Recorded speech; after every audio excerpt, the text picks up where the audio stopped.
Mesdemoiselles, Mesdames, Messieurs, chers téléspectateurs, bonjour. Ceci est une exclusivité Africa 54. C'est une émission dédiée à la culture africaine. Théophraste Renaudot, écrivain français, disait « La rétention de l'information est une forme de constipation du savoir ».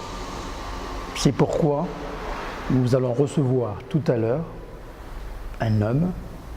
Il est jeune, il est beau, il est élégant, il est congolais. C'est un amoureux de la lecture. Il est, comme qui dirait, un rat de laboratoire. Il passe son temps à mâchouiller les bonnes feuilles de la littérature africaine et congolaise en particulier, tel un herbivore qui se jette sur la végétation verte. Nous accueillons pour vous aujourd'hui Brice Fortuné Massamba. Suivez.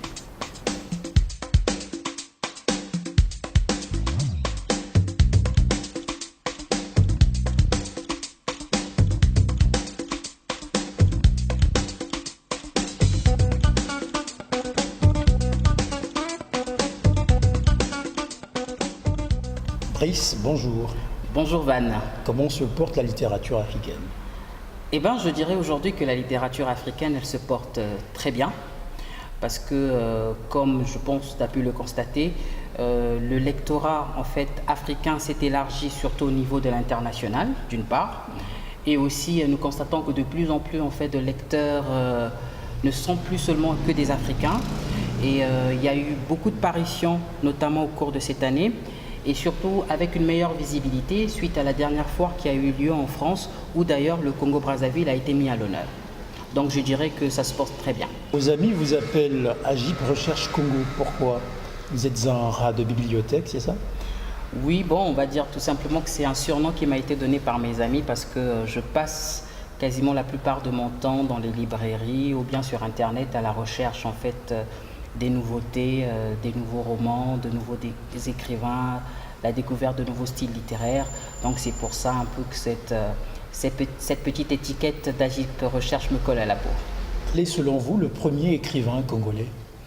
Incontestablement, le premier écrivain congolais, reste Jean Malonga, qui a posé les bases en fait, de la littérature congolaise, même si à côté, il y avait plus ou moins à la même époque Emmanuel Dadé Damongo et surtout Pierre Tchikea de Bouampire. Et si vous nous parliez à présent des grands noms de la littérature congolaise qui ont marqué le temps ? Les grands noms de la littérature congolaise qui ont marqué le temps. Très bonne question. Alors, dans la foulée, je dirais que vous devez d'abord savoir une chose, c'est que, comme disait en fait Alain Mabankou dans une interview, qui disait qu'il était surpris de constater qu'en fait, le Congo avait pu produire une overdose de littérature. C'est juste une manière de dire qu'en fait, le Congo-Brazzaville regorge un nombre incalculable d'écrivains.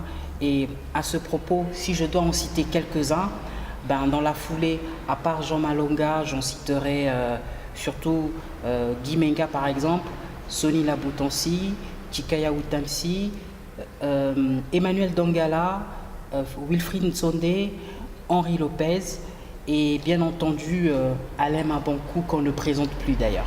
Mais sans oublier, il y a une panoplie, ils sont tellement nombreux que les citer tous ici ne serait quasiment impossible. Quelles sont selon vous les grandes œuvres littéraires, on parle bien sûr de la littérature congolaise, qui mériteraient d'être lues ? Très bonne question mon cher ami. Ça serait très difficile déjà de répondre à ta question étant donné que la littérature congolaise elle est tellement riche et tellement vaste que je serais incapable en fait de dire ou de conseiller des romans particuliers qui devront être lus. Par contre, ce que je pourrais peut-être conseiller aux Congolais, c'est de faire en sorte qu'au moins dans leur bibliothèque, qu'il y ait au moins un ou deux romans d'écrivains congolais. Mais au passage, pour répondre à ta question, je citerai par exemple Une photo de groupe au bord de fleuve, le dernier livre d'Emmanuel Dongala par exemple, ou encore mieux, Une enfant de Poto Poto, de Henri Lopez, qui essaie un peu de nous dépeindre un peu de manière très, très sympathique, très historique en fait, Brazzaville des années 60 avec des anecdotes bien croustillantes et bien entendu Alain Mabankou pour ceux qui le pourront, parce que d'ailleurs aujourd'hui c'est l'un des écrivains congolais où les livres sont disponibles dans plus ou moins la majorité des librairies ici au Maroc. Et la femme dans tout ça, on n'entend pas beaucoup parler de femmes dans la littérature congolaise. Est-ce que vous auriez comme ça de noms d'écrivaines, de romancières congolaises qui vous viennent à l'esprit et dont vous pourriez nous entretenir à propos? Oui, bien évidemment qu'il y a des noms d'écrivaines et de romancières qui me viennent à l'esprit. Déjà, je parlerai de la toute première, on va dire un peu par excellence, Paul Etumba, qui a publié en 1971. Ensuite, je peux vous citer Ghislaine Sotou, Aimé Niali, Lys Kiyindou, Karine Idika par exemple, Destinée, ou encore Assia Printemps. Donc il y a pas mal en fait d'écrivaines et romancières congolaises qui existent, qui écrivent, sauf que elles n'ont peut-être pas la même visibilité que les écrivains en fait congolais, quoi, si je dois me résumer. Et qu'est-ce qui pourrait justifier le fait qu'elle n'ait pas beaucoup de visibilité, qu'on ne parle pas assez d'elle? Alors je ne serai pas vraiment en mesure de vous répondre parce que déjà il faut savoir que lorsque je dis qu'elles ne sont pas connues, c'est-à-dire que leurs romans en fait ne sont pas forcément vulgarisés. C'est un peu ça la différence. Par exemple, à Brazzaville, si vous demandez par exemple Assia Printemps, certaines personnes vont vous regarder en vous disant mais on ne la connaît pas.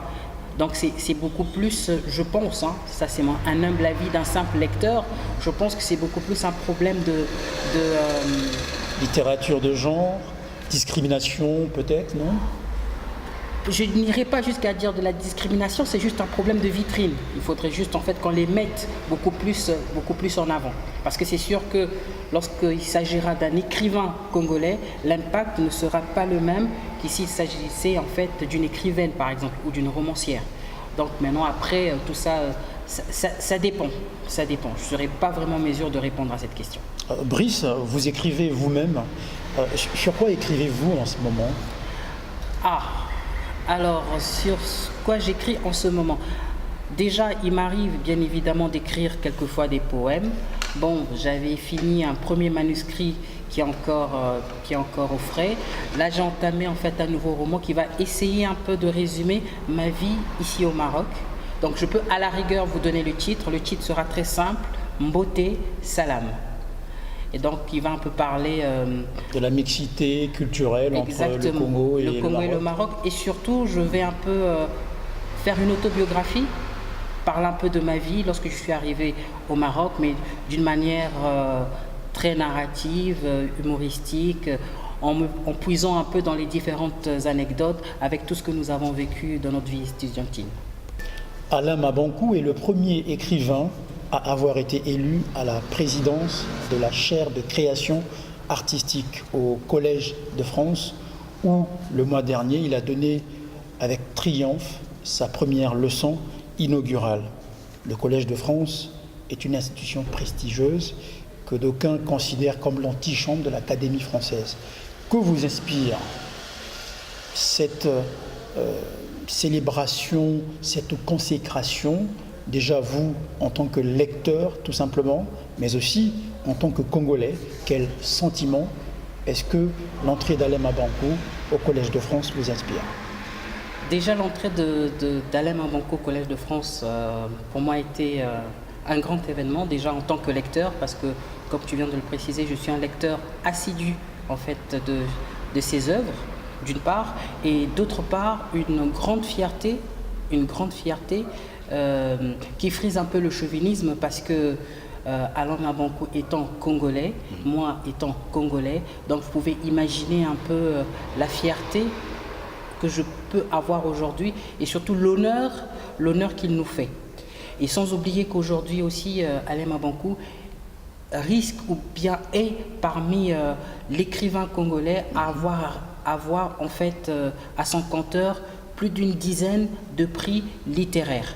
Juste après Alain Mabanckou vient plutôt évidemment Emmanuel Dangala. Donc c'est pour dire que Alain Mabanckou aujourd'hui fait non seulement la fierté de la littérature congolaise, mais surtout la fierté de la littérature africaine, mais aussi la fierté de la littérature mondiale. Parce qu'aujourd'hui, Alain Mabanckou est traduit en plus de 10 langues, si je ne m'abuse, à travers le monde.